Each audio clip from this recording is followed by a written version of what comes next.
সময়টা ২০১২ সালের ১৩ ফেব্রুয়ারি। ফাল্গুনের ঠিক আগের দিনটিতেই ঢাকাই শোবিজ থমকে গিয়েছিল এক বিষাদময় খবরে। দেখতে দেখতে কেটে গেল দীর্ঘ ১৪টি বছর, কিন্তু বাংলাদেশের অভিনয় আকাশের সেই উজ্জ্বল নক্ষত্র হুমায়ুন ফরিদি আজও বড্ড বেশি প্রাসঙ্গিক। যেন কোনো এক অদৃশ্য সুতোয় তিনি আজও বেঁধে রেখেছেন এদেশের নাট্যাঙ্গন আর চলচ্চিত্রের অলিকলি। ১৯৫২ সালের গাজীপুরের চুয়ারিয়া গ্রামে জন্ম নেওয়া সেই সাধারণ ছেলেটি জাহাঙ্গীরনগর বিশ্ববিদ্যালয়ে অর্থনীতিতে পড়তে এসে প্রেমে পড়ে যান নাটকের।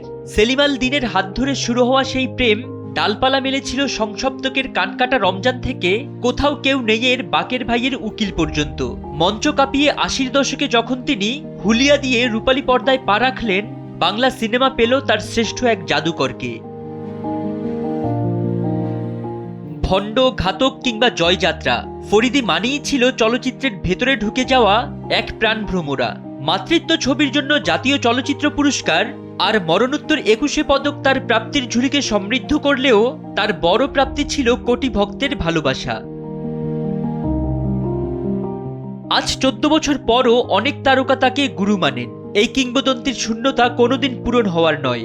ফরিদি নেই, কিন্তু তার সেই চিরচেনা অট্টহাসি আর সংলাপ আজও বাঙালির হৃদয়ে প্রতিধ্বনিত হয়। তারার দেশে ভালো থাকুন প্রিয় হুমায়ুন ফরিদি। ফরিদউদ্দিন মোহাম্মদ, সময়ের আলো।